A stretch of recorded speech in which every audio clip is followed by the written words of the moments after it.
Hi everyone, and welcome to week 2 for DES 113 Typography. I am Shannon McNamara, your graphic arts instructor. I have a bit on our agenda for today. We're going to have a fun type quiz that we're going to do during our live session today. We're going to go over discussion number 2, the 19 rules of type, and then we're going to look at assignment 2 and the resources for assignment 2. There's also a midterm quiz this week, and then we're going to take a look at some of the typefaces from week 1, if time allows, and kind of go over a little review of InDesign and Illustrator as well. So again, my office hours are roughly Monday through Thursday, 9 a.m. Mountain Time to 4 p.m. Mountain Time, but you can email me anytime. Just note that I am located in Eastern Standard Time Zone, so please be aware of the time zone change when you're trying to reach me. And also just a reminder, I will be going on maternity leave during week 3, so that's next week of the course. So Sean Childers Gray will be taking over for me during the maternity leave. He will be your point of contact starting in week 3, so I just wanted to let everyone know that as well. All right, let's go over our due dates again. So the assignments and assessments are due by Saturday at midnight for full credit, but if you're going to be late, just let me know. Send me an email, send me a text. That will save you from some missed points. Your week 4 assignment cannot be turned in late. The course will turn into a pumpkin. It will lock you out and it won't let you upload. So please make sure during week 4 that you're uploading early. I always say that, everyone in the school is uploading at the same exact time during week 4.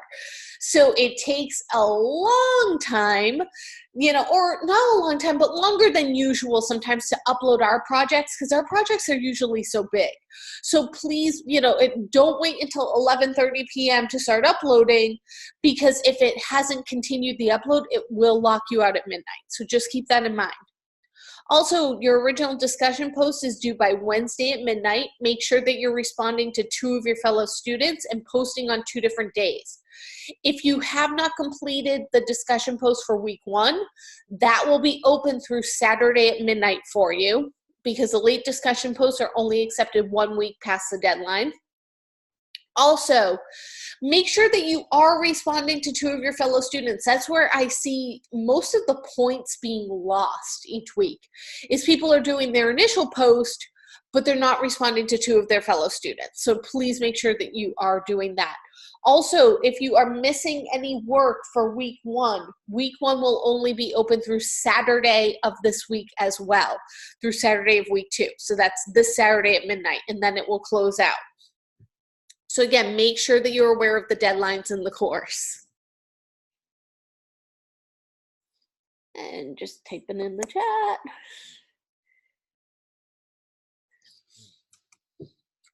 And our course schedule, our live sessions are Mondays at 10 a.m. Mountain Time, and our multi-sessions are Tuesdays at 10 a.m. Mountain Time. The multi-sessions are open for students to come in with assignment problems, questions, or one-on-one tutoring.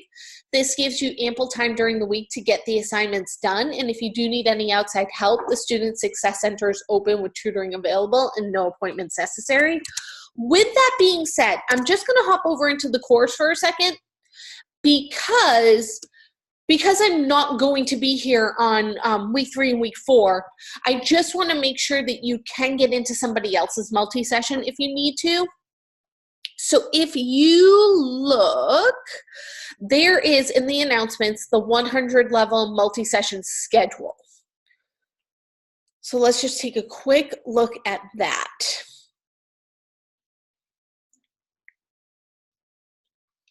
So these are all of the instructors who are holding multi-sessions during this mod.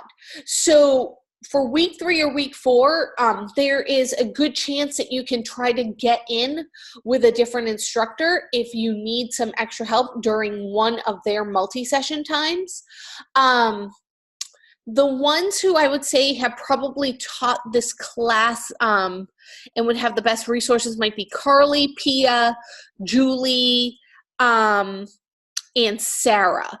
So I would try to get in with one of them. You can, however, get in with Sean every Friday from 10 to 12 Mountain Time as well, because that's when he's holding his Adobe help. So he'll be able to help on Fridays as well. And you can always get into the Student Success Center as well also. So I just want to make you aware of that for week 3 and week 4. You know, if you need to get in. Again, that's kind of a different situation with me going out halfway through the mod, this mod. Just want to make sure that you have all of the resources that you guys need in order to, you know, succeed in this course. Actually, while we are over here, why don't we take a look at some of our announcements for this week?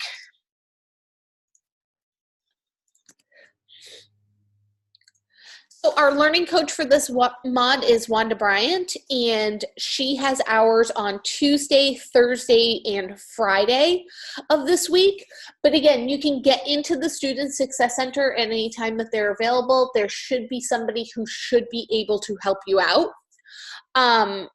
And you know, you don't need an appointment. So again, her hours are Tuesday 5 to 9 p.m., Thursday 5 to 9 p.m., and Friday 12 to 5 p.m. And all times are Mountain Time. So some tips for a successful week 2. Number 1, always look over the deadlines for the course. So week 2 closes out on February 9th. Don't be late with your assignments, but if you are late, realize that that is the closeout date. This is my policy regarding resubmissions. I do allow 1 resubmission per assignment or assessment for a better grade, but auto-graded quizzes are exempt. Your resubmissions need to be completed by the closeout date of the week. So if you want to resubmit something for week 1, you need to get it in by this Saturday. If you want to resubmit something after you submit it for week 2, you would need to get it in by that February 9th date. That's what that means. Again, please pay special attention to week 3. Week 3's deadline is actually Tuesday the 12th. That's a deadline for redos, not late work. The late work is still open through the end of week 4 like it normally would be, but because it will be late, you just won't have that option for a redo. So that's kind of one of the incentives of getting your work in early is you get that chance to do it 2 times. And again, discussions cannot be resubmitted. If you're missing work for week 1, there is definitely still time to fix this. You can get those missing assignments or assessments in because there's still time for you to bring up your grade going into week 2. All right, don't forget the readings and videos for week 2. Let's take a quick look at those. We'll go over what we have to go over this week in our readings and videos tab. So for week 2, you have a pre-recorded lecture. And then there is a chapter on typographic color, choosing and using typefaces. There's a PDF to download. And it goes over how fonts and spacing affect the color of text, how to choose the right typeface, and then combining typefaces. I feel like people have the hardest time figuring out what typefaces to combine. So this is a really good PDF to download, read over, and then hold on to. You know, once you get into your other classes, it's good to just kind of go back and refresh yourself if you have some difficulty with that.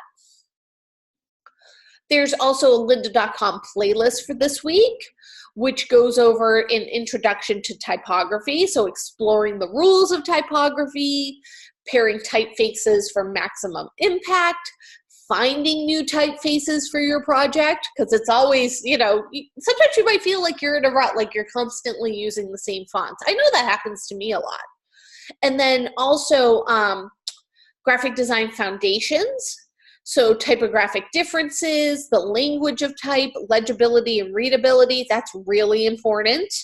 And then choosing and combining typefaces. So again, if you're kind of having a little bit of trouble choosing and figuring out what to combine, these are some great videos on that. And then combining typefaces effectively and harmoniously. And then going over color contrast and scale. So some really, really great readings and videos this week. I would definitely, you know, you're going to use this information for the rest of your life as a graphic designer. Yes, you're,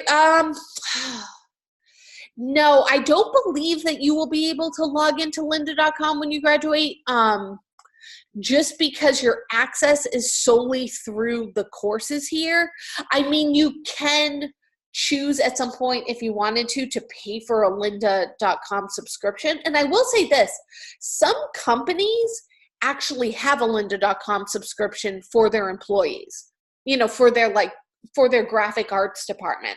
One of the places I worked, we had a lynda.com login for our graphic arts department, which was awesome. And this was way back in the day, like when Lynda first came out, because I remember we had it because we were switching from Quark Express to InDesign. That's how long ago this was. And they had some great tutorials on InDesign, and that was their easiest way for everybody to do the training was through lynda.com. So yeah, you know, it might be a perk in a place that you work, which would be great. But yeah, they do offer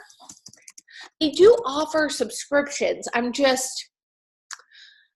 not really sure. And they have apparently free monthly trials too. So solutions for business, higher education, government. You know, what about me? Just one person. So there's a lot of probably different pricing structures available. I'm not quite sure what they would be. Oh, this is cool too. Apparently lynda.com courses are on LinkedIn Learning, so you can kind of put it on your LinkedIn page every time you finish a course, which is pretty awesome because that adds it right to your your resume on LinkedIn. Yeah, so they do have some great options, you know. If you can, check it out. If you're getting close to graduating, definitely check it out. And let's see what else. If you need some help from the Writing Center this week, there is a writing portion that goes along with our assignment for week 2. You know, try to get in there early. If you think, even if you don't have your submission ready to go yet, but you think you're going to need help, try to make an appointment today for maybe later on in the week, so that way it gives you a deadline to both finish your assignment and to get in with the Writing Center if you want someone to look it over. If you're going to submit your paper, there is a 24 to 48 hour turnaround, so just be aware of that as well. Again, make sure that you are watching the live sessions. If you can't come live, you can get to them in 2 different places, right in the live session tab. But if you haven't gone into the announcements, make sure that you go into the announcements, because I also share my slides with you. So you'll see that there's an announcement for week 1 live session and slides. There will be one for week 2 as well. And then again, if you need some extra help, visit the Student Success Center. If you need some computer help, you can go to computer support. And don't forget about those daily checkpoints. They can make or break your grade. Usually what you need to do is do at least 4 a week to kind of be at I call it a net 0 for the week, meaning it doesn't hurt your grade, but it doesn't help your grade. Anything more, I believe, is considered extra credit. Anything less will hurt your grade. And if you miss one, it doesn't help your grade either. So again, just try to go in and do it every day. They don't take long to do. And Adobe Help is offered on Friday from 10 to 12 with Sean. Let's see what else. Oh, also, if I left you a note saying that I left feedback on your PDF or something that you uploaded this week, here's a little video that shows you how to view the annotations and feedback. I'll actually play it for you now, but you can go back and review it if you need to. Morning, everyone. I wanted to just make a quick video to show you how you can see your feedback on your grades that I've left, the little notes that I've left on your PDFs. So if you go over into your grades area and scroll down, I'm going to use the week 1 assignment as an example. What you need to do is it'll show your grade. You can see the rubric, so you can see where you may have lost some points. And then if you click on View Feedback, this will show you that PDF where I have annotated the notes for you. So this will be a little bit helpful so you can preview and you can see where each of the boxes, there's a little dotted line that shows where the note goes to and the different feedback. So hopefully this is helpful.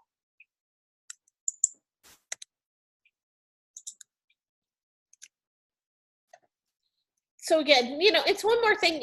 Sometimes I find it easier when the PDFs are marked up, so I can see exactly where somebody's talking about, like the note goes to here. So I try, whenever I can, I do try to grade that way for you guys. I find it easier to have a visual when I'm looking and trying to figure out where something needs to be fixed. Also, there's just a little game that I've shared. One of the other instructors had shared it with us, so I want to share it with you guys. It's one of those games to help you develop some dexterity in your hands. So it's a little alphabet game. So if you have time, just try to check it out if you're into that sort of thing. And let's see, let's get back into our slides. All right, so here's our little type quiz for today. So if you're here live and you want to play, you can put your answer in the chat.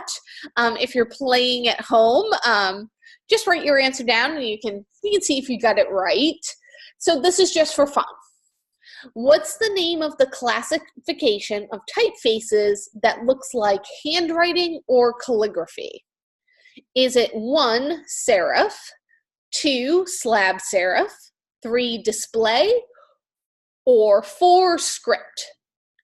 I'll just give a couple of seconds before we go on.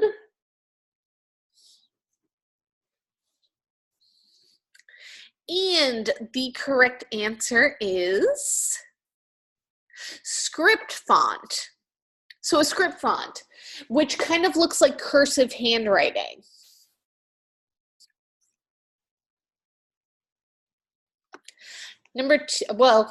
Second question. These are typefaces that have the most diverse and prominent personalities. So is this serif, slab serif, display, or script?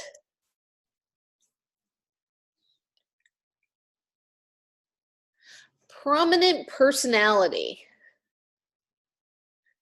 really stands out on the page. The correct answer to this one would be a display font. So a display font is one of those fonts that's really stylized, and you want to use it in very small doses because sometimes they're difficult to read because of the way that they're drawn. They can be, very. They can have lots of illustrations that go along with it. So the difficulty in reading, you wouldn't use it in body copy. All right, next up, they can convey a sense of authority in the case of a heavy version like Rockwell, but they could also be quite friendly, as in the recent favorite Archer. So is that a serif, a slab serif, a display, or a script?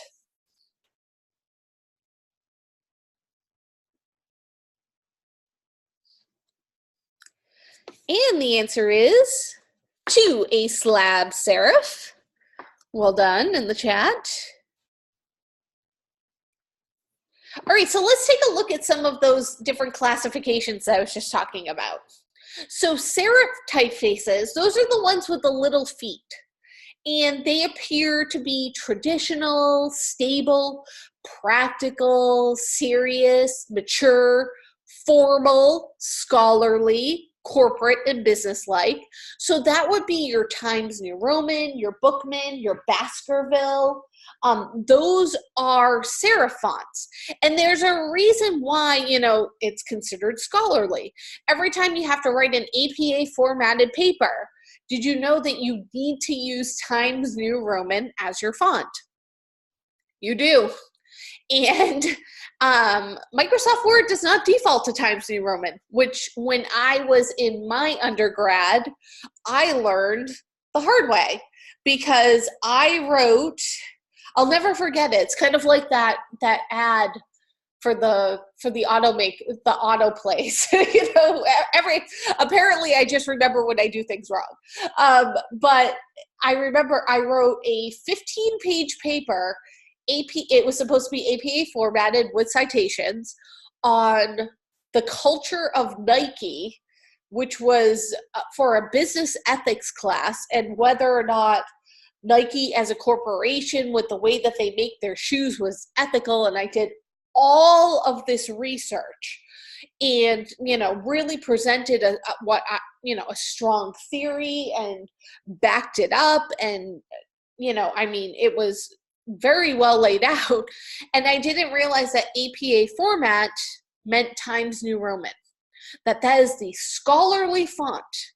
This is when I was going to UConn. This was after I'd already gone to school for graphic design, and I just used the default font that comes with Microsoft Word when I wrote it. And I lost 15 points.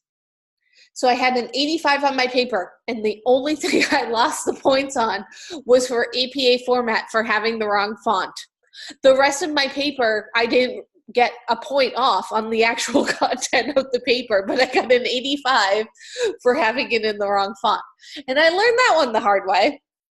So there are reasons why certain fonts are used in certain situations, I guess. And I also work for an online high school, and I teach my students. I do live sessions with them, and a couple of times a year we go over APA format. And that's one of the things that I drive home with them is I tell them that story, and I tell them to always make sure to use Times New Roman. But as graphic designers, we don't, we think of, well, let me design this. I'm going to make this look like a nice looking paper. And unfortunately, in academic circles, they don't really care for our design, I've learned in the long run. Then we have slab serifs. So these have the feet as well. You'll notice. See how Rockwell and Courier, they have feet, but and let me actually go into InDesign for a second because it's kind of hard. This is a little bit of a low-res image, and I really want to drive this one home, what the difference between a serif and a slab serif is. So I think you'll be able to see a little bit better if I go into InDesign and do this.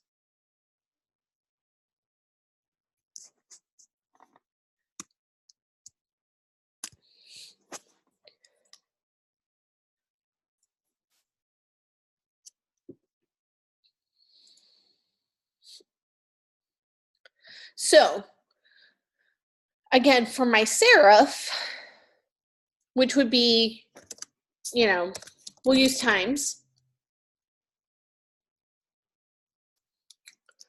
Let's say I just do the letter R.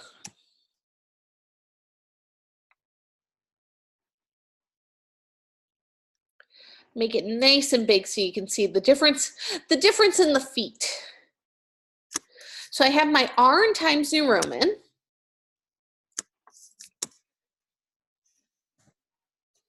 And then I have my R in Rockwell. So they both have feet on them right here. But you'll see the difference between and I'll label them for you. So that way it's just a little bit easier.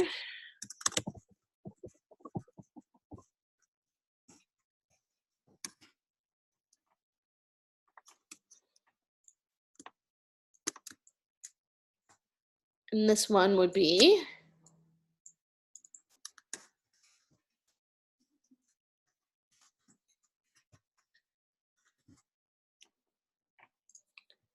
Rockwell. So you can see the difference in the feet if you really, really look at the way that they're drawn. The serif foot has more of a swoosh to it, like a swoop to it. It's rounded before it becomes, it comes down to be a foot. Whereas with a slab serif, think of like a slab of concrete. It's just a slab of concrete down there at the bottom. There's no graceful swoosh to any of the feet or any of the serifs there. And that's really the difference between that serif and that slab serif. I like to think of it as a slab of concrete. It's kind of like the letters rooted in a concrete block at the bottom. And that's kind of my way of differentiating the two.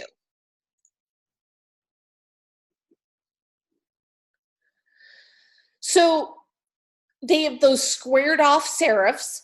They're considered to be modern, but they tend to be bold, harsh, rude, assertive, coarse, and masculine. Those are some of the adjectives that they would use to describe a slab serif. So again, thinking of reasons why you would use a font and, what you might be trying to convey as a message. If you are designing something for a children's toy, you might not use Rockwell or Courier because that's not really, Courier's a typewriter font, number one. It looks like an old typewriter. So what's the message that you're trying to convey there? And then, Rockwell is very serious. It's very, bold. It's kind of harsh in a way. So that wouldn't be the correct font either for a children's toy. Then we have the sans serif fonts. So those typefaces, they don't have the little feet.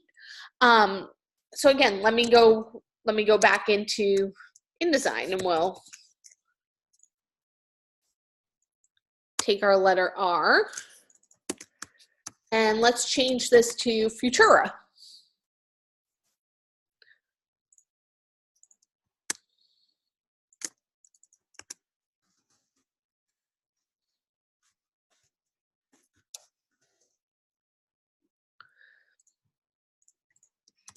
So again, you can see the difference where we have the feet at the bottom that really root it. Futura does not have any feet. No feet. No little, accent up here at the top. Very precisely drawn. So again, those can be considered to be harsh or have an understated personality. However, they do tend to reflect a contemporary, bold, clean, and an elegant look. I think that Futura is a very elegantly drawn font. I think Avant-Garde is a very elegantly drawn font. Helvetica is a great, and well-drawn font. I don't find that Arial is that well-drawn. Honestly, Arial was originally created to be a screen font only. And this may come as a surprise. Some people love Gill Sans, and Gill Sans is a greatly drawn font. It's just not one of my favorites. As far as sans serif fonts, I vary, and that's personal preference. Sometimes that happens. My personal preferences, I very rarely use Gill Sans. Honestly, I don't mind if other people use Gill Sans because it's a great font. I just find that when I'm picking a sans serif font, I can't remember the last time I said, what's going to work here is Gill Sans. I mean, there are times where I have used it because it really does work, but it's not very often that I pick that font. So it's kind of funny. We all have our preferences. All right, and then we have the script fonts. So again, those are the typefaces that look like handwriting or calligraphy. They can be casual or they can be elegant. They can have soft, organic, and humanistic qualities that make them warm in personality, and they also can have really high energy. Now, there are differences in your script fonts and how they are drawn. I always hate that it does this. And there are well-drawn script fonts, and there are poorly drawn script fonts. And I really want to go over this because your computer is going to come with some options on it.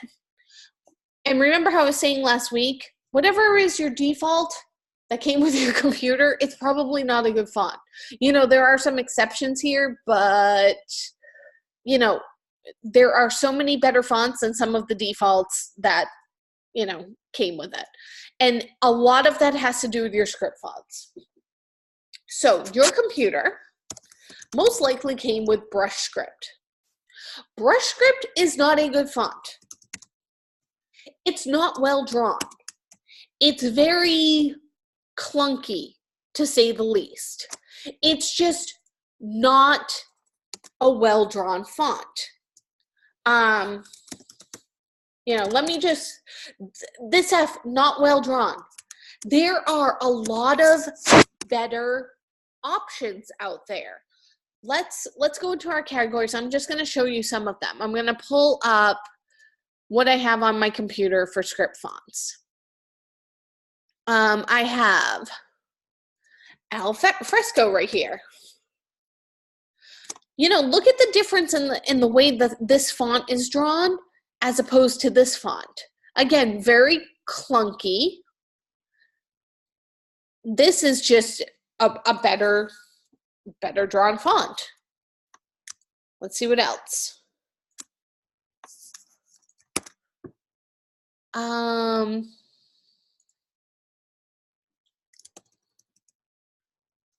Even this one, you know, it still has the kind of weird F, but it's a little bit better drawn. That's Alex. This one's Alex script. What else do I have? Allura. Not the best, but still better than Brush Script. Annabelle. And all of these are available for free on Adobe Fonts. That's a great thing. I'm not showing you anything that you need to buy. Bilbo, not really as scripty as these ones, but still considered a script font. You know, there might be a specific reason to use that font.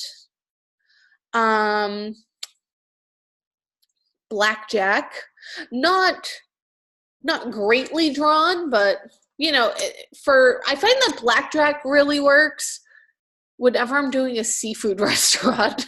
I don't know why. It always has that vibe where it really works well for a seafood restaurant. I live in New England, so you see a lot of seafood restaurants here. Harrington, not very well drawn. It's kind of a weird font, but sometimes there is a reason to use something like this, just in very small doses. I can't remember why I put that on my computer. It had a reason. I'm going to get into the monotype Corsiva and the Chancery fonts in a bit. Edwardian script, good font for a wedding. A wedding invitation. You say Edwardian script all the time for wedding invitations. Let's see, what else?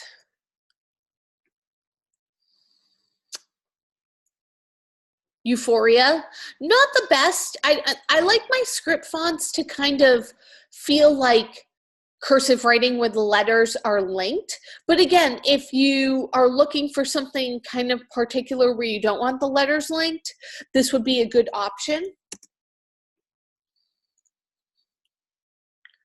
I'm not going to even pretend that I can Herva Eulerhoff, but again, well drawn.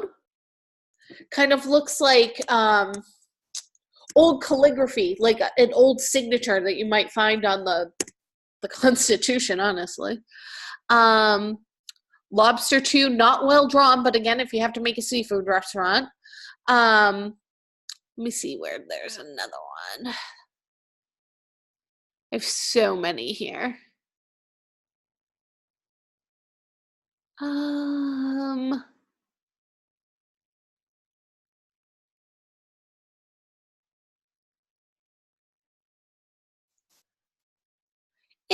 on that one. Mayence Premium.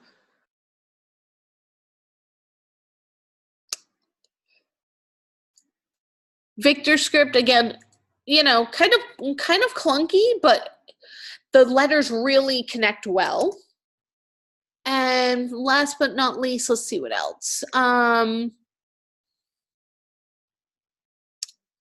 This Suave one is pretty good. Kind of looks like handwriting. So again, just brush stripped compared to the other ones that you can use. You know, if you're looking for something that kind of has an F like this, you know, Annabelle, way better font. It kind of, you know, draws the characters in a similar way, but it draws them better. You know, just brush script is not, it's just not a great font.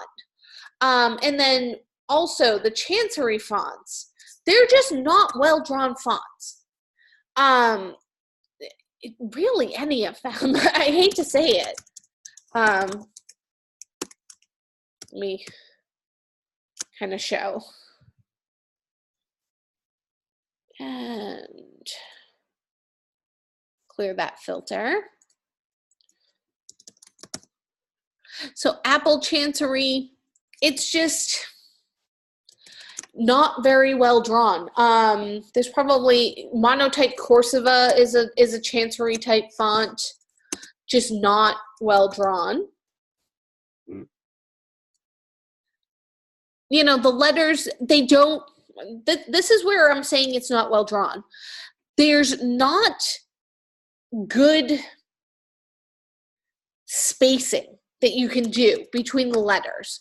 See how the R and the Y are kind of really running into each other here, but there's no good way to link them, and if you try to make them further apart, you know, give them a little bit of space, now there's way too much space in here because it's just not a well-drawn font. So that's what I'm trying to teach you, you know, when it comes to, you know, how these fonts were drawn. They're old. They, at one point, kind of served a purpose, but there's so many better options out there. You know, it's almost like an italic version of a serif font in a way, which you would be better off to use an italic version of a serif font. So let's look at, you know, this, what is this? Monotype Corsiva, I believe, yes. Let's look at this versus, say, Baskerville Italic. Just, this is better drawn. You know, it's kind of got the same feel to it, but I can, you know, I can adjust the spacing between my letters a little bit better. And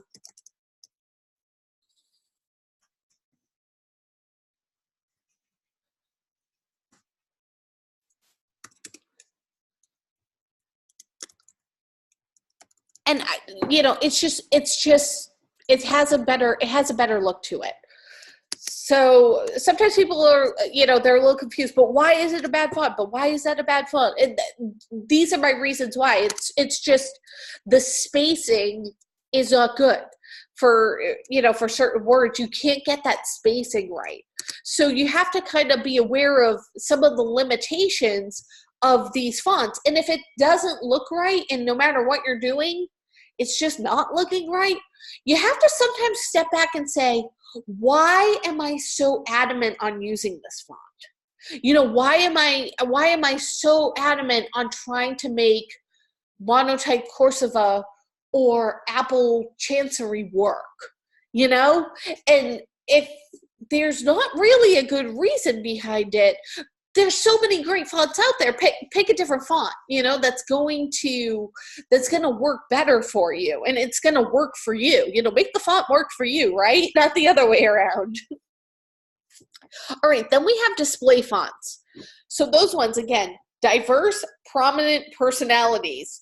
Their character form often suggests a personality relative to a genre, an era, or time period, which you may be saying, what does that mean?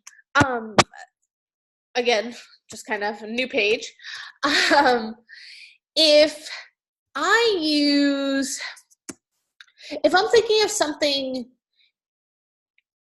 Old West, in the Old West, I might use Playbill. Oh, sorry about that. Hold on 1 second.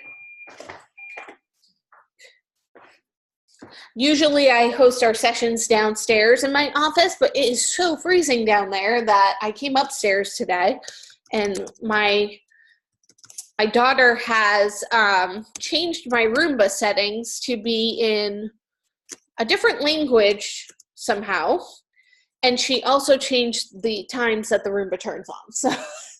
So that's what that just was. This has a kind of an old Western feel to it.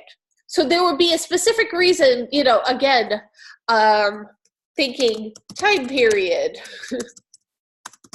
genre. What about, I could see the font in my head. Hold on one moment.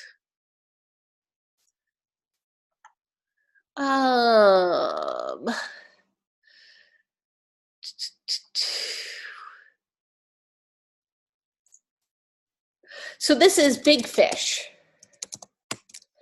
This might have kind of a 1960s vibe to it, right?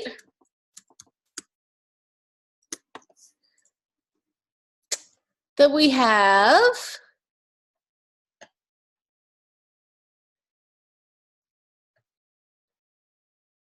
got to kind of scroll through it. That wasn't even the one I was thinking of.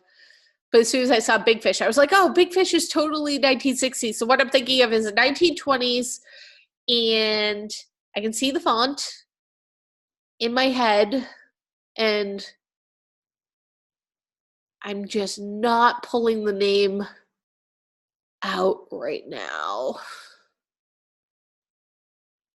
It's going to drive me bananas if I don't see it.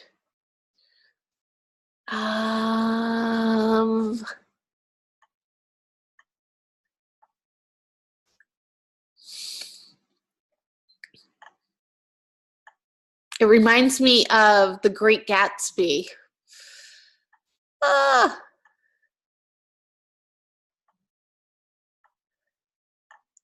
know I have it on my machine. It's kind of like this. This kind of has a 1920s feel. This one is called Imprint. Maybe 1920s or 1950s feel. But yeah, I'm drawing a blank at my 1920s font. It's not Broadway, it's like right up there. But then even the font curls. I don't know if I have that on my machine right now. But oh,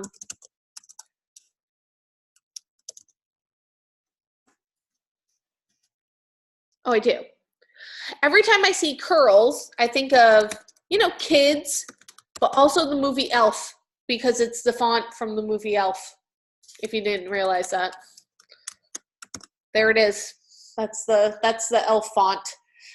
The opening credits are done totally in curls. So next year when you watch Elf, make sure that you see that curls is the font that is being used. So this is what I mean about, display fonts. They have a lot of personality to them.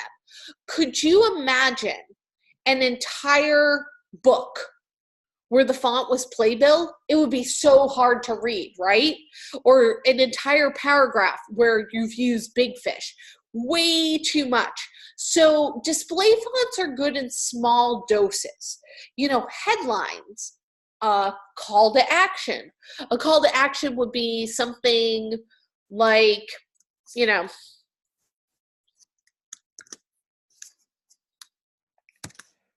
Here, we'll use big fish as a example.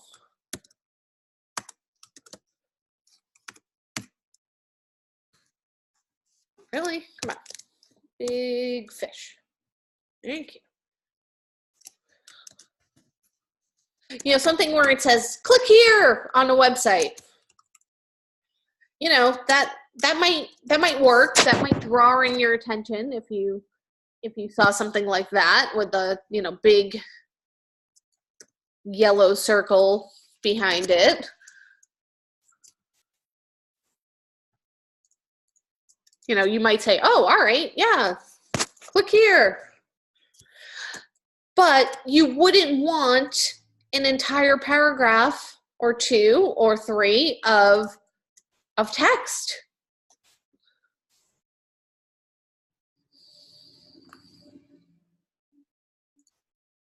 So here's, you know, some placeholder text. Mini and Pro kind of works. Times New Roman works. Big fish doesn't work. See how everything just kind of starts to blur together at that size? You're like, whoa, that is way too much to read. So, you know, you've got to consider what it is that you're using it for and whether or not it's going to work. All right, so this one's going to be another little part of the quiz, but again, you know, parts of the letter anatomy. So here's number 1, here's number 2, here's number 3, and this part right here is number 4. So we'll just kind of go over it. And here's the thing, I don't remember this ever. I remember what number 3 is because I'm like, oh yeah, every single time.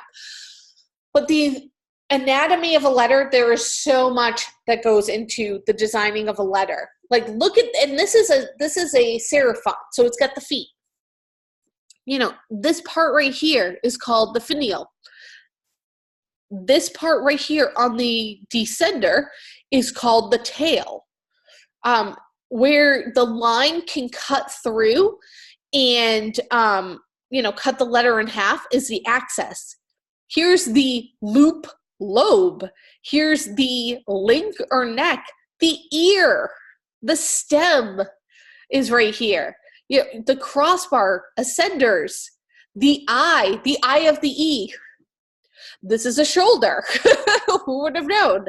This is your serif. So you can see there's just so much anatomy that goes into a letter.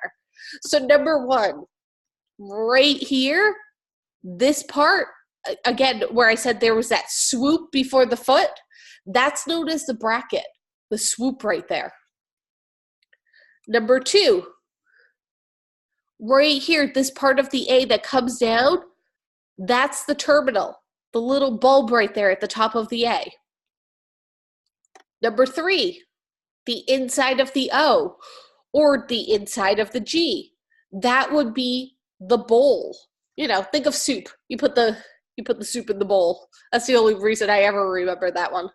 And then number 4, which I kind of gave you by accident, this is the descender. And then it's whatever goes below the baseline right here. It descends below the baseline. Here is your cap height line. Anything that ascends above the cap height line, say that 10 times fast, is your ascender. But then you also have your X height. And your X height is actually based on the letter X. The height of the letter X is the X height of a font. So it can differ from font to font because each font might have a different height for their letter X. It's just so interesting when you really start to dissect some of the typography. So then there's also different alignment that we'll run into. And certain alignment works in certain places. There, again, just kind of like there's a font, there's a reason for every font, there's a reason for every alignment as well. So what type of alignment is in this image below? Is it left justified? Is it justified? Is it centered? Or is it right justified? It's kind of on the screen already. But it's justified, which means that you can draw a line right here and everything's going to line up. You don't get that rag, the little rag that you get. Now this one we have the rag right here. We can't draw a line and get and have everything line up right against the edge. So for this one, it's left justified, or sometimes they call it flush left or just left, honestly.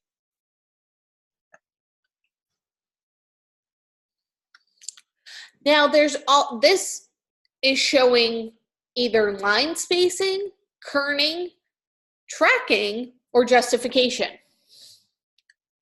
It's the same type, just having more space, right? Line spacing, exactly.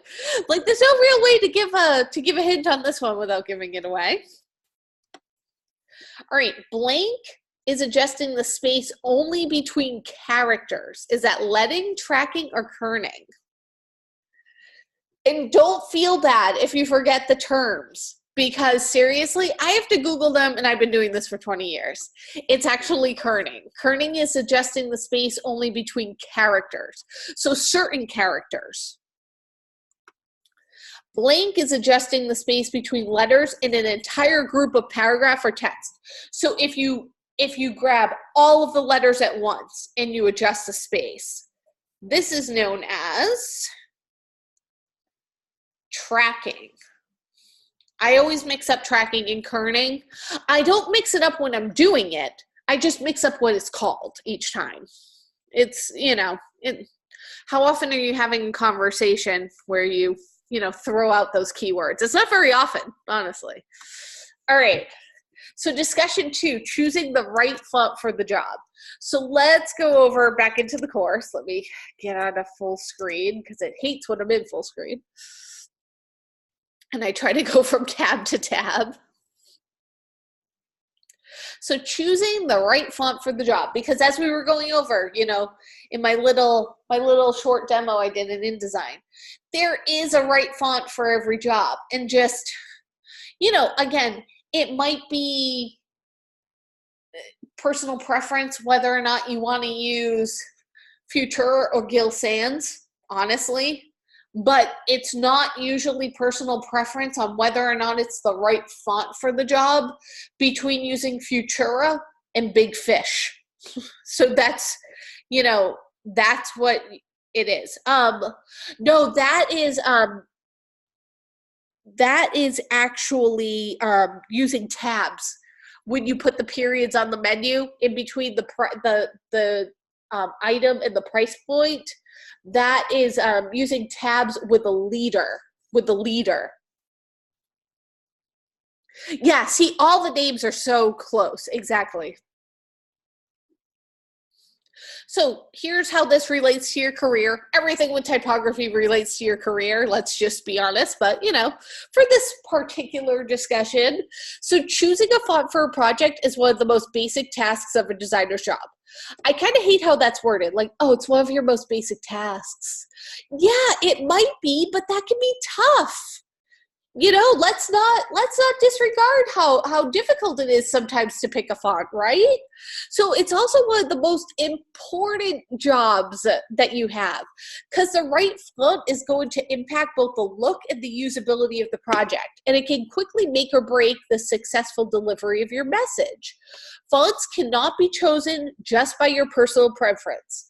Let's all say that together. You can't choose a font just because you like it. Seriously, like I said, if it's between Futura, Helvetica, and Gill Sans, maybe you can choose a font between those three based on the one that you like the most, because you've already established you need a sans serif font for this project, and those are 3 good choices. But you can't just choose to design your entire document in curls because you like the font and you think it's fun. That font needs to fulfill a certain criteria depending on the function of the design. So being able to choose appropriate fonts for your designs is going to be one of the main signs that you are ready to work in a professional setting. Remember, I did not choose the correct font for that truck ad. I chose a font based on my personal preference, and that went south. So, we all run into this. It's something that we're all going to have to learn and, eventually overcome. So let's go over our background, choosing the right font. It's been said that a font is the clothes that letters wear. So when using text, a designer always has to ask themselves what to wear. If choosing the right font is like choosing the right clothes to wear, you have to be aware of the occasion. Some clothing is completely appropriate in one situation, yet totally inappropriate in another. For example, a nice swimsuit would be completely appropriate at a beach party, but you would never wear a swimsuit to a job interview, no matter how cute it was. Sometimes it's less obvious what clothes should be worn. For example, what should you wear to a high school reunion, a birthday party, or a casual business lunch? The same can hold true for fonts. Some fonts like Rosewood or Edwardian script, they have a definite personality and they're appropriate for certain types of designs. Others like Helvetica and Baskerville are pretty safe and they can be used for many different occasions like black pants and a simple shirt or jeans and a white t-shirt. Those are, Helvetica and Baskerville really are your jeans and a white t-shirt outfit. It's fine for that casual business lunch. It's fine to wear to a birthday party, and it might even be fine to wear to a high school reunion, depending on, where you went to school and how fancy you think everybody else is going to be dressed. It's going to take some time to research and select an appropriate font for a specific occasion. Take advantage of font libraries like Typekit, which is now known as Adobe Font. They just changed the name like last month for no reason whatsoever. So some of our verbiage in the course is a little bit off. Some of the links are a bit off, but they still redirect you where you need to go. So don't worry. Though Adobe Fonts or Typekit, they're going to let you test what your text will look like in a few different options to make sure you find the right font for the job. Which I and I'm dating myself here, which I kind of liken to Clueless when Cher had her outfit wardrobe, application. This is so 90s and, I love that movie. And, she got to pick the different outfit combinations and it finally, gave her the X if it didn't work. And then it gave her the check mark with the yellow outfit that finally did work. That's kind of like what Typekit is going to let you do. You can type in what you want to type in, and then it'll show you what you've typed in the different fonts, and you can kind of pick your outfit in the same exact way. So when choosing a typeface, graphic designers consider the history of typefaces, their current connotations, as well as their formal qualities. The goal is to find an appropriate match between a style of letters and the specific social situation and body of content that defines the project at hand. There's no playbook that assigns a fixed meaning or function to every typeface. Each designer must confront the library of possibilities in light of a project's unique circumstances. So then we also have web versus print, serif or sans serif. So as you might have discovered in your readings, there's not only differences in how the style of the font looks for a certain project, but also how it works from a technical standpoint. The rule of thumb used to be that a serif font was easier to read in smaller sizes and big bodies of copy because of those little serifs or those little feet that lead your eye from one letter form to the next, and how the thicks and thins make the shapes more unique so our brain will recognize them quicker. That is true if you're looking at printed type. But since the digital revolution, more and more people are reading on a screen, whether that's a computer, a tablet, or a mobile phone. I still buy books in print because I love having books. I love having a bookshelf full of books. But my mom buys every book on the Kindle. So she, would probably have an easier time reading the books with a sans serif font on our Kindle, whereas I would have an easier time reading it in a serif font in the printed page. So little differences, same book. The resolution of a screen is very different from a physical piece of paper, and the same rules of legibility no longer apply. Then there's the added influence of zooming into a screen, which, with print, you can only do if you're wearing your glasses or your magnifying glasses. On a screen, a sans serif font is more manageable. You'll notice our discussions are everything in Canvas. This is a sans serif font and much more readable. As the thinner strokes, they don't disappear in the resolution and they're much more easily scaled. So David Kadavi explains in his book, Design for Hackers, the popular web fonts Arial, Verdana, Georgia, and Times New Roman are such not only because of their wide availability, but because they're drawn with the screen's limitations in mind. So even though Times New Roman has been around for forever, it really works on both the screen and in print. This is also the reason for Google's latest revision of their logo, from serif to sans serif. Google's old logo didn't shrink well. The serify Google with all those little nubbins is not going to be readable at a small size, and the spindly letter forms started to disappear when it's really tiny. And that makes it essentially useless. The G almost started to turn into a C. So you can see the difference. This scales much better at a sans serif font. So generally, sans serif seems to be the better style for the web, but there are many opinions out there. Some of them are even condemning the features of the most classic of all sans serif fonts, and Apple's choice Helvetica. The main thing that comes out of this discussion is that for fonts to be fully functional on the web, they have to be designed for the job, and that the medium the font is used in also plays a huge role in choosing the right font for the job. So here's our prompt for this week. For this discussion, you're going to be given 4 scenarios of designers' font choices below. You're going to choose 3 of the 4 to comment on in your post. And each scenario has 2 designers' choices listed for a project. So you're going to have to do a little bit of research here. Based on your research and what you've learned about suitable fonts, including web versus print, evaluate how the different fonts would work.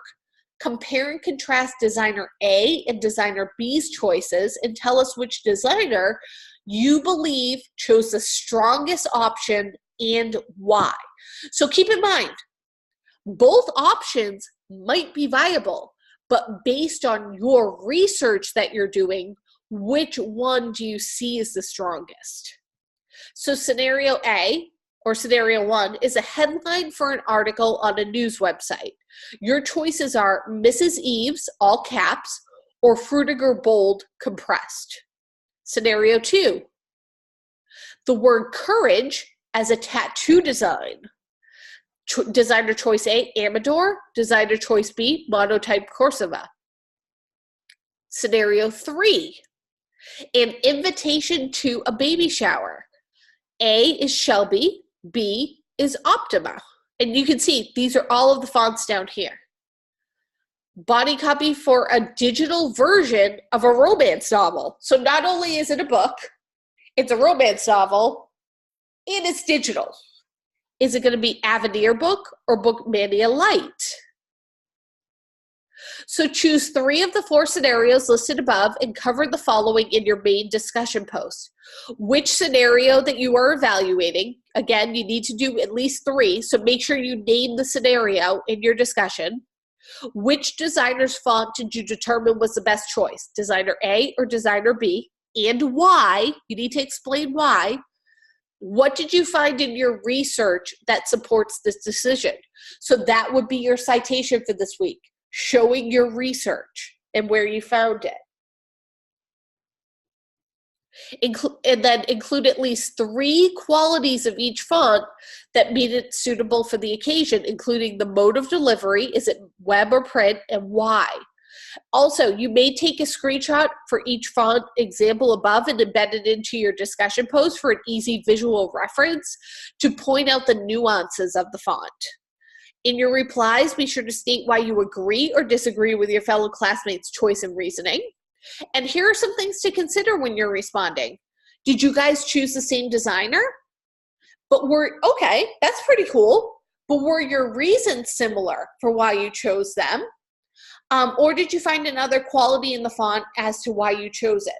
All right, if you are taking a screenshot on a Mac, you can hit Command-Shift-4 and you'll get the little hash crosshairs, and then you click and draw right around it, and it usually saves it on your desktop unless if you have set your screenshots to save somewhere else.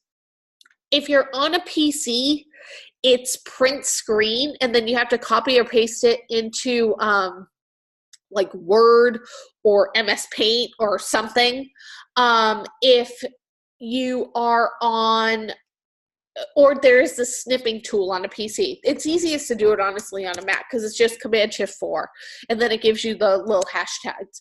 The newer computers, there was something like where it was Command-Shift-5, and it does this, which is kind of weird, and then it gives you the option to like to then just capture, which is pretty cool. So there's a couple of different options, and I think like Command-Shift-3 does the whole page or something.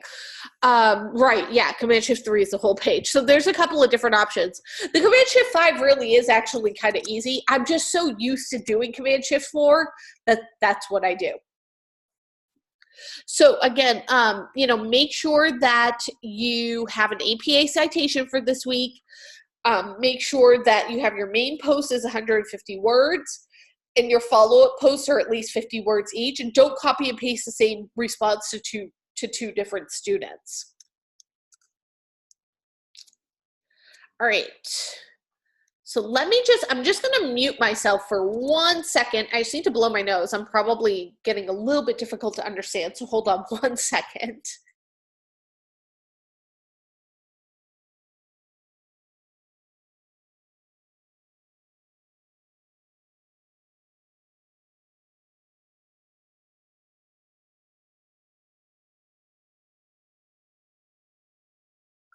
Okay, and back.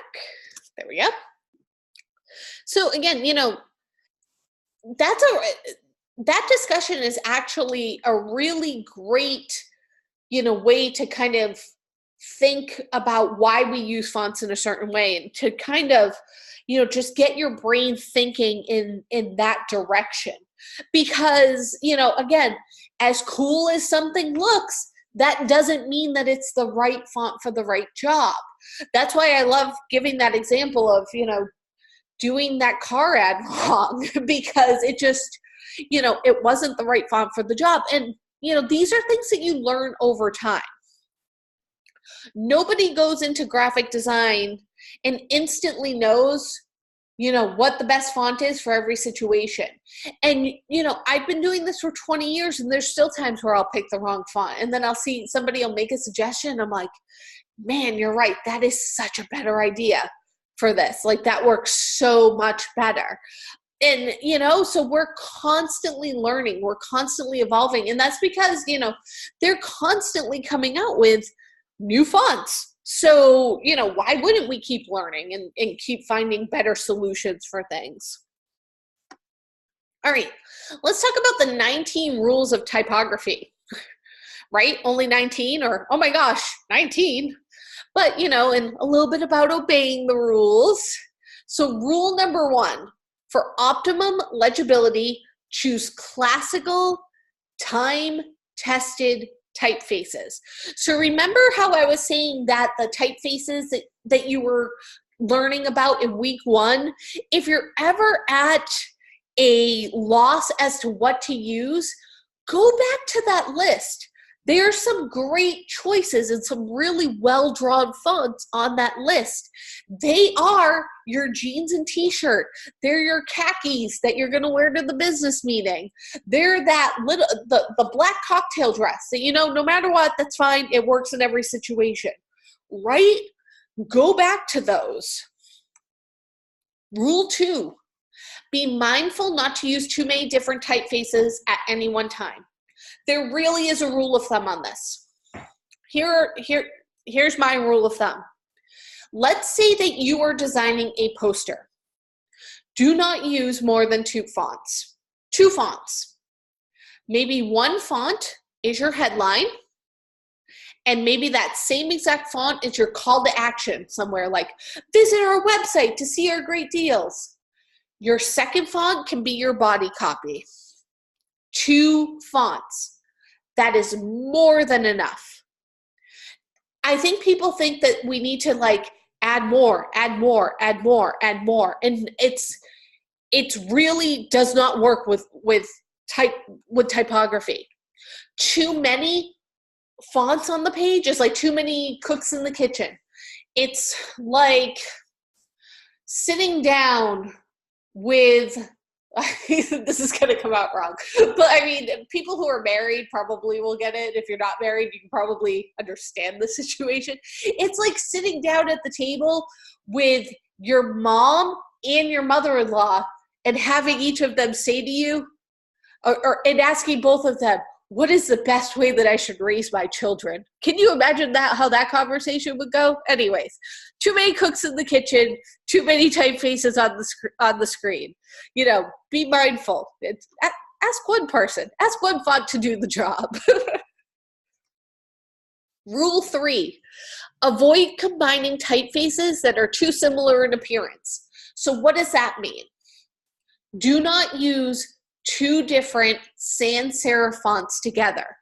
Don't use Futura and Helvetica together in the same design. Choose either Helvetica or choose Futura. Do not combine them. Don't use Times New Roman and Baskerville together in the same design. Pick one serif font. Pick one sans serif font. You can put a sans serif and a serif font together. Don't pick 2 different display fonts. Don't pick 2 different script fonts to use together. You can see where I'm going with this. They're too similar in appearance, and they're going to compete with each other, but it's also going to look like an error, like something went wrong, like you forgot to change one of the fonts. That's what it ends up looking like. 4, any text set in all capital letters severely retards the reading. It makes it extremely difficult to read. You can't read it. Think of body, if a font only comes in caps, it might work okay for a headline, but you can't use that for the body copy. One font that I really like, and I think it works great for headlines, is this font called Bebis. And I'll kind of go back into InDesign for a second. This is going to be my put everything on this page. So Bebis works great as a headline. No matter what, it's only available in all caps. But if I was to have my, body copy underneath it in Bebis, look at how difficult that would be to read. Whew. Never mind the fact that it's like lorem ipsum text.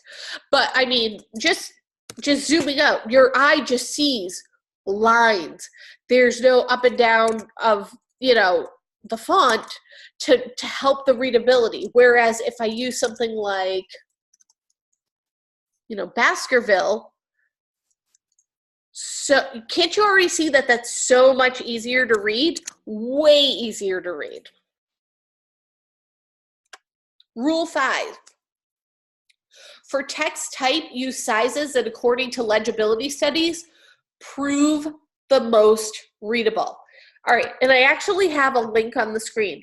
I usually share this, this article with my web students, but I think it's really important to share with you guys too. It is for website design, and I'm going to post it in I'm posting the slides, so you'll have the link to read it, but I really suggest that you do. 16 pixel font size for body copy. Anything less is a costly mistake. And you may think to yourself, that seems really large. This is for the web.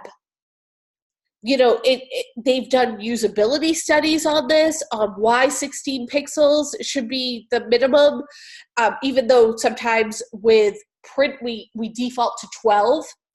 And it's a really great read on why you should use 16 pixels for your font size. And so I really suggest that everybody just kind of read that over. It has to do with legibility and with readability.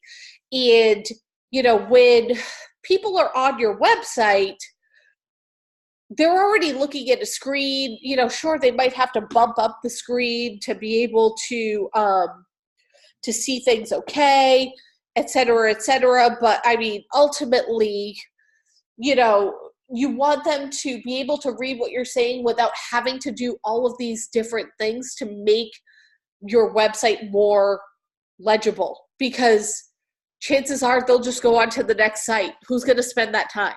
They'll Google it, whatever it is that they Googled again, and they'll get the information somewhere else. So you want to keep that in mind, because, you know, eyeballs on your site equals money usually. Rule 6, avoid using too many different type sizes and weights at the same time. So again, keep it simple. Simplify your text. Think of the readability. Think of the usability. Think of the end user. It's not always about it looking cool. It's about, is the user going to be able to read what it is that you're showing them without it being so difficult that things are all over the place and things are all different sizes and all different weights. Weights would be like bold, italic, regular, heavy. Just try to simplify it, simplify it, simplify it, simplify it. I feel like sometimes we feel as designers like we need to just keep doing one more thing, one more thing, one more thing, like to ensure that it's done. And I'm using done, I'm using air quotes. And that's not always the case. 7, use text types of book weight. Avoid typefaces appearing too heavy or too light. So again, that regular, if you're using body copy, you know, Times New Roman, regular. Baskerville, regular for your body copy. You don't want to use light or bold. It just, you know, it makes it more difficult to read, especially for body copy. Use typefaces of a medium width. So that means avoiding typefaces that appear extremely wide or extremely narrow. So back into my InDesign example. Futura is a good example of this. So there's Futura Book, which is the regular version. That's their regular version. See how that's easy to read? But what if you all of a sudden want to use bold? Not as easy to read. What about extra bold? Even harder. What about if we started to do, Futura condensed? Again, gets really skinny, not as easy to read. I'll just put the other Futura book right here. Between the two, this is easier to read than this because it's so squished together. They're both Futura. They're both well-drawn fonts, but again, it's knowing which version to read or to use in certain instances to get the best readability for your client. And in this situation, wouldn't use Bemis as my headline because two different sans serif fonts together on the page. Already breaking rules. Rule 9, for text type, use consistent letter and word spacing to produce an even, uninterrupted texture. So that's kind of the same thing. You wouldn't want to, go in to your body type and make this maybe -60 to get it to squish.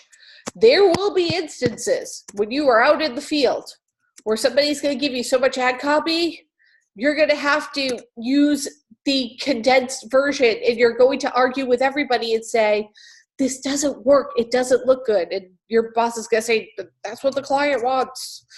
I've been there.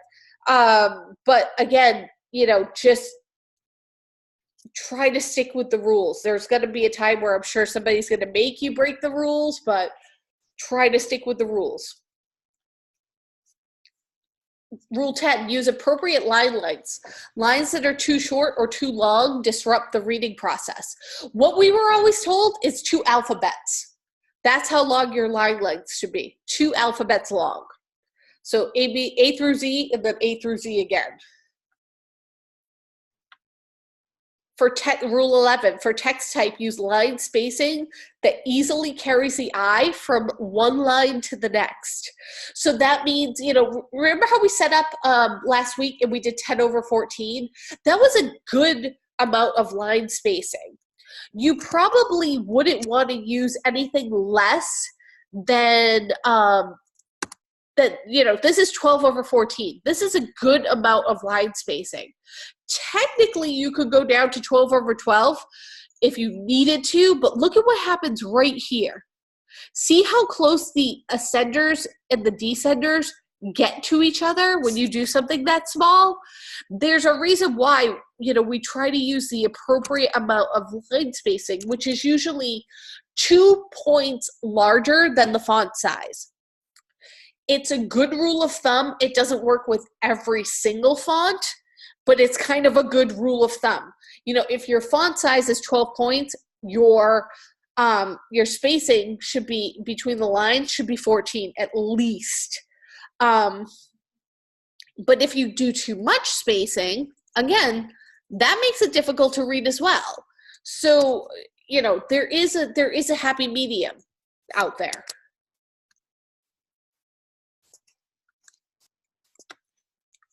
For optimum readability, use a flush left ragged right type alignment. So that's your regular left aligned with the rag on the right hand side that we were showing. That's what every example I have has been. Don't use centered type. Don't use justified type. Definitely don't use right aligned type. Those are the ones that are the hardest to read. The easiest to read is just left aligned. 13, strive for consistent rhythmic rags. So again, the rag this is the rag, your lines right here. So when it says that, what it means is you wouldn't want to have a line space here and then goes to here, and then the next one is like this, and then it goes like this, and then the next one is down here, where your eye's constantly going, what? You want to have a consistent rag to your design. And sometimes you're going to have to go in and kind of adjust the rag, which you can do by hitting Shift-Enter. It doesn't give you that hard enter, so hold down Shift and then do a Shift-Enter. So that way, if you have a paragraph style set with space after each paragraph, like that 0.0625 between paragraphs, it won't add that spacing if you do the Shift-Enter. It just kind of bumps it very nicely to the next line. Then 14, clearly indicate paragraphs, but be careful not to upset the integrity and visual consistency of the text. So that's where that paragraph spacing would come in. And that's a really good rule to use.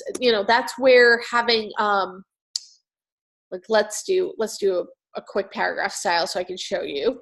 We're gonna base this off of everything going on right here.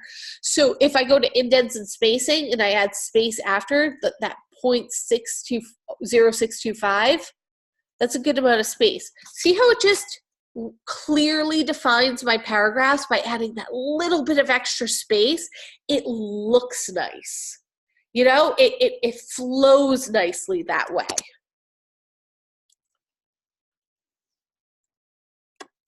Avoid widows and orphans whenever possible. So those are the one word by itself down at the end, or that one word that ends up in the next column over on the other side, those are your widows and orphans. They've been left alone. Send them some friends, send them some family on the line with them. If you find that this right here, here's one.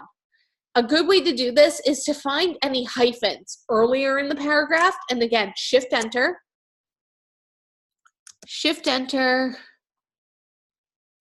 and then maybe this one right here, shift enter.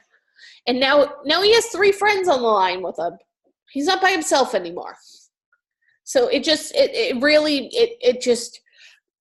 levels out that last line, so it's not teetering. It looks like it's going to fall over.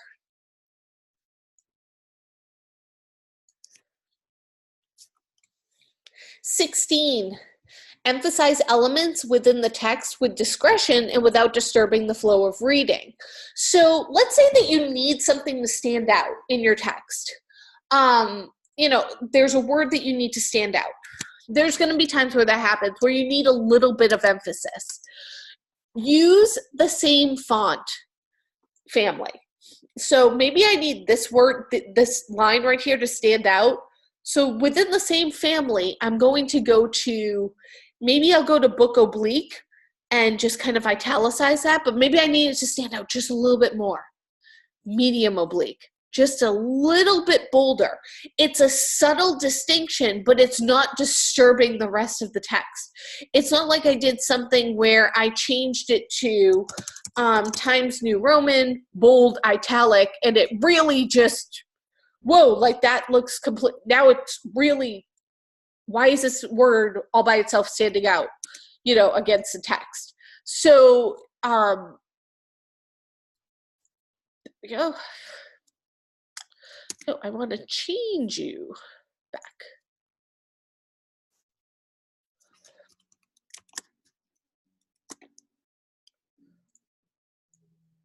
Oh, I hate when it doesn't, right here. Why are you not changing? There we go. Right? No? Ugh.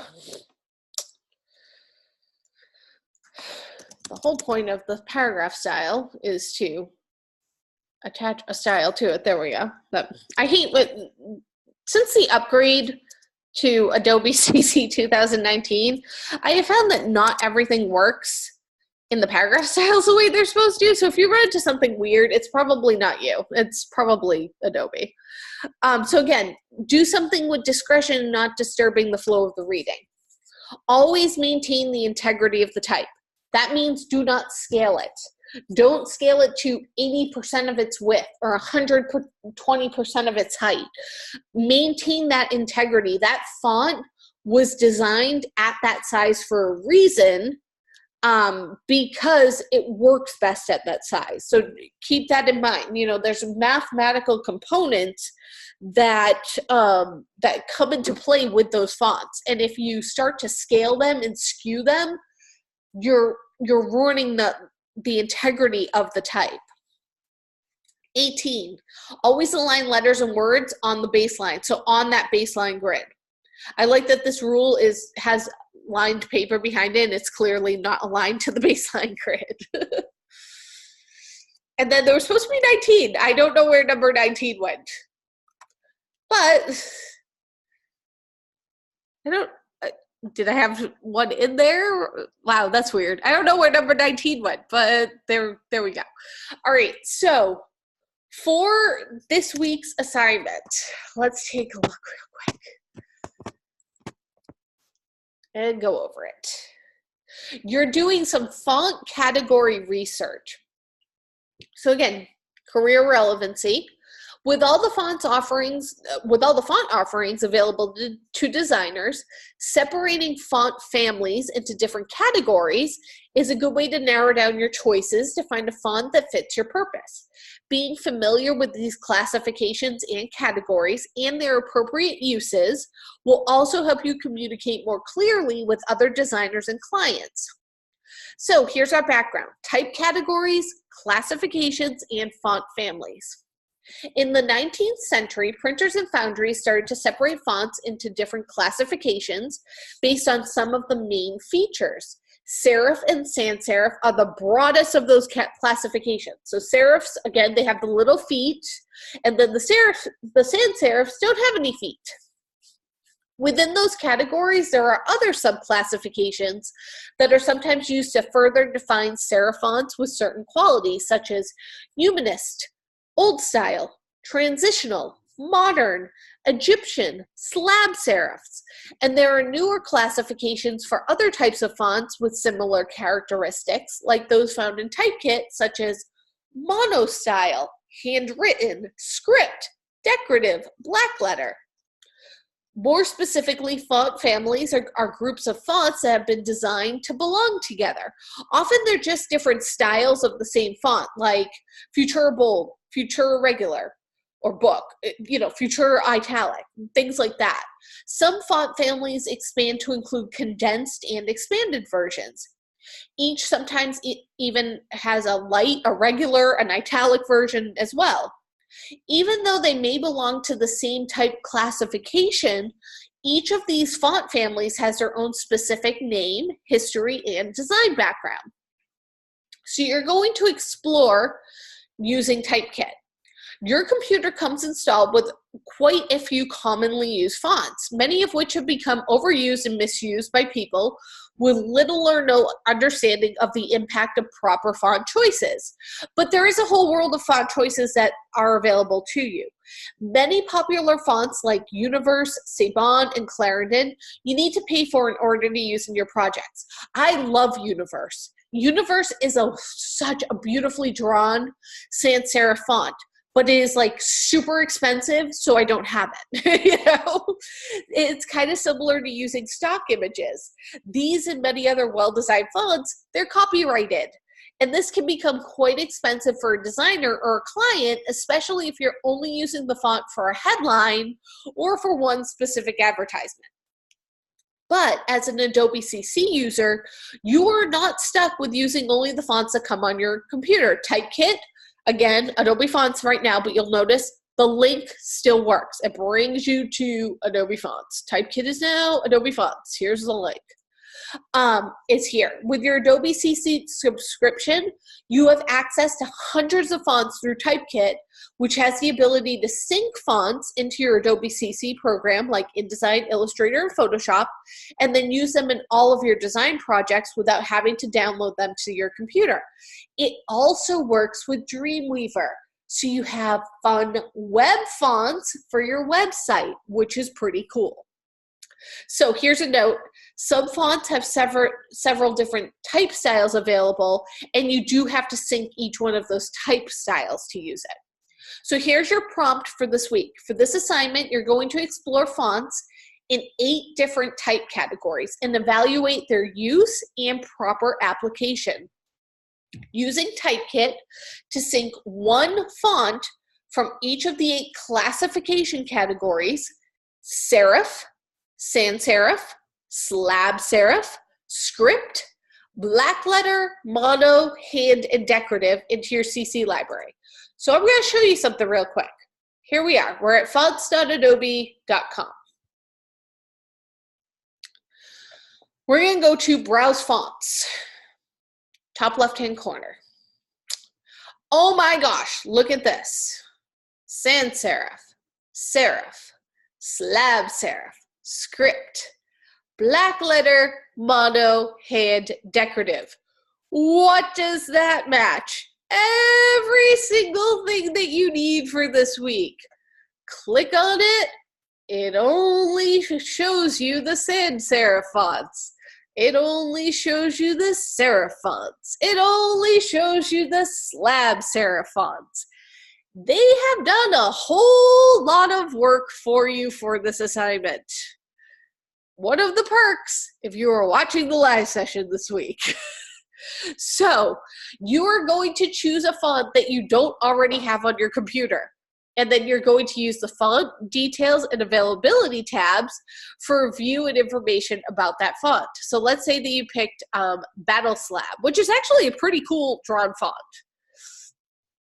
So about, here's the Foundry, usage, As with everything, you can use it for websites, logos, commercial projects, and PDFs. Details. There's some slight variations of the font. There's some stylistic things. So you can kind of see a little bit about each font that you've chosen right through Adobe Fonts. All right, again, note you can access Typekit through the character menu in the Adobe CC program, or this link will bring you to the Adobe Fonts. It's the wrong one, but it brings you right to fonts.adobe. So again, make sure you are logged in.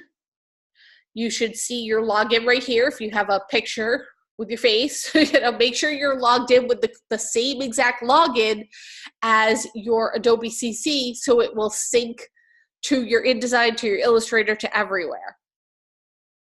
All right. You're going to use InDesign and create an 8.5 by 11 document with default margin. So that's your 0.5 all the way around. You're going to type the name of the font in that font. Then you're going to label which classification it was. So is it a serif, a sans serif, a slab serif, etc., etc. And then in a legible font, because remember, black letter, you have to pick one, but for a paragraph that you're typing out of 50 to 60 words, black letter is not a very legible font. You're going to include the following: why you chose that font, who designed it, what type of personality you think it has and why, and where you might use it most often. Here's my tip to you. Design this well. There should be a design portion to this. Remember how I was just saying somewhere, where was I? Which rule was I at? The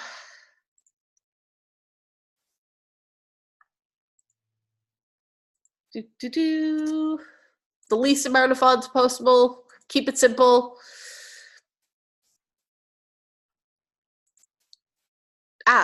Nope. It's probably rule number 1, right? Or rule number 2. Don't use too many different fonts at one time, okay?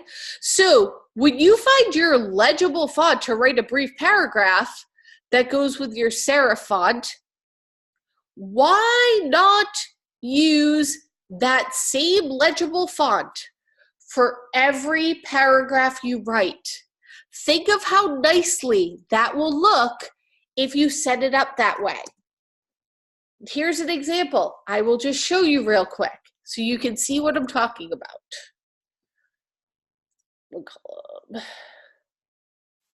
So you can go to print, go to 8.5 by 11, and that'll default the margins and everything else. You do not need a bleed, so just leave it as is and hit create. So what if I have, my serif font in Times New Roman, which you would not have because Times New Roman comes on your machine. So you need to pick one. And I say Times New Roman. And then my write-up for my body copy is maybe Avenir book. And I'll just put in some fill holder text here. All right, that looks nice.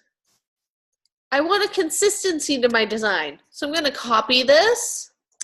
Whoops, I can grab both of them at the same time.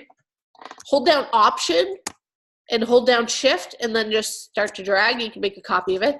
Maybe next I have Helvetica. Again, came on my machine, so that's not one you would pick. And I'm just going to use the regular Helvetica, just medium. And I have the same type of spacing. I use the same exact font here. Then, whoops, I keep going. See how there's a consistency to my design? That looks nice. So just, again, kind of consider this. What's going to look like nice? How is it going to be nicely laid out? So you're going to present a total of 8 fonts, one from each classification. Use the typesetting skills that you've learned so far to present your information neatly and professionally. Keep the text aligned, legible, and within the margins. Do not add any color or any decorative elements. We're just going to focus on the look of the fonts without any distractions. And you should be able to do this on one page if, just maybe bring down the point size. Your headline should still be larger than your body copy. Again, try to find what works best for you. Write it up maybe in Word first, copy and paste it in, and then try to put it all together in InDesign after you've done it that way. And also typing in Word first will catch your grammatical and spelling errors. So try to do that. Kind of like how we copied and pasted everything in from Word last week for our assessment. Do something along those lines and set up a body style, paragraph style for when you copy and paste things in. And then you can just change the font for each of your headlines. Again, you're going to save this as DES 113, assignment 2, your first and last name, as an InDesign document. You're going to export your InDesign document as a PDF, and you're only going to submit the PDF for grading, but make sure you keep your InDesign document. So submit the PDF, keep your InDesign document. Go over, here's some samples that you can kind of see. So somebody set this up as 2 columns. You can set it up as 2 columns, that's fine. And here's another one at 2 columns. And don't forget to name what type of a font it is. Is it a sans serif? Is it a serif? Is it black letter? Is it mono? Is it decorative? There it is. And you can see how there's 2 different ways that they actually set that up. But see how there is a nice, consistency to the design. Although it needs a little bit more space. A little bit more space here. So again, look over the rubric, make sure you have everything, and you will be good to go. And then for your assessment for this week, you have a midterm quiz. It has 15 questions. It's worth 50 points, and there is no time limit, which is great. I took a quiz for my MBA course this week, which was 25 questions, and there was a time limit of 60 minutes. And it was just ticking down in the corner, and I was like, oh my goodness. Are you kidding me? Like, this is on 3 chapters in the book. I literally had it down to the minute when I was trying to do it. It was very nerve-wracking, I must say. So you guys don't have a time limit, which is great. So you can go back in, open up another tab, look up the question if you're not sure, go back to the readings, just kind of keep another tab open to try to get the most points possible. Take your time with it so you don't get stressed out. I was so stressed out when I took that quiz. All right. And then I had a couple of things I was just going to go over. I don't know if we'll get to looking at the typefaces today or the faces of type. But, Helvetica was designed by Max Meidinger. And he was a Swiss typeface designer, and he was famous for creating Helvetica in 1957. He marketed it as a symbol of cutting-edge Swiss technology, and Helvetica went global at once, and we still use it for everything. If that isn't a testament to a truly well-drawn font that is just timeless, I don't know what is. Helvetica is such a great font. And if you haven't, I think I brought it up last live session, but if you haven't already, and I don't know where you can see it for free. It used to be available on PBS, and at one point it was available on Netflix, and I don't think it has been lately. But if you're one of those people who has a library card, it might be available at your library if you so desire. There is a documentary on Helvetica, and I know it sounds like so nerdy, but it's a really well done documentary, and it's super interesting. So if you ever get the chance to watch it, I really do suggest it. Then there is Adrian Frutiger, who designed Frutiger and Universe. And Universe I was just talking about. It's one of those fonts where you you have to buy it. There's no free versions out there that are probably the actual legit version of Universe. So one of the prominent typeface designers of the 20th century, who continues influencing the direction of digital typography in the 21st century, he's best known for creating the typefaces Universe and Frutiger, both very well-drawn fonts. Then we have John Baskerville. Here he is. An English businessman in areas of including japanning and paper mache, but he's best remembered as a printer and typographer. Baskerville was responsible for significant innovations in printing, paper, and ink production. He developed a technique which produces a smoother, whiter paper, which showcased his strong black type. Baskerville also pioneered a completely new style of typography, adding wide margins and leading between each line. So Baskerville is super old, but still a greatly drawn font that has seriously lasted. You know, again, there are typefaces, there are fonts out there where you're like, that's already dated. Like, that looks really 90s, or that looks really 80s. These ones are not them. Matthew Carter developed Georgia. He's a type designer who lives in Cambridge, Massachusetts, and Carter's career in type design has witnessed the transition from physical metal type to digital type. So you've probably seen Georgia as an option that you can pick when you're on the web, right? Then Monotype Imaging Inc. So this is a typesetting and typeface design company, a type foundry. So not a specific person, but a group of people. They're responsible for many developments in printing technology, in particular, the monotype machine, which was the first fully mechanical typesetter, and the design and production of typefaces in the 19th and 20th century. Their most widely known product by far, however, is the font Times New Roman. So again, some resources to tap into for assignment 2. You can check out Vimeo and YouTube, do a Google search, go to your local library if you want. Go to Shark. There's library resources right there, or even the AIGA if you're looking for information on specific fonts. All right.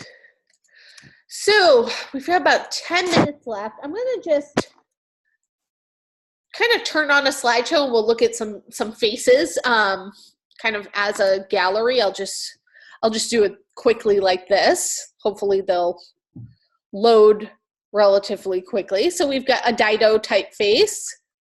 And I hope you guys had fun with this project. It seemed kind of fun. Here's a Times New Roman typeface. Gill Sans. Another Gill Sans. Helvetica.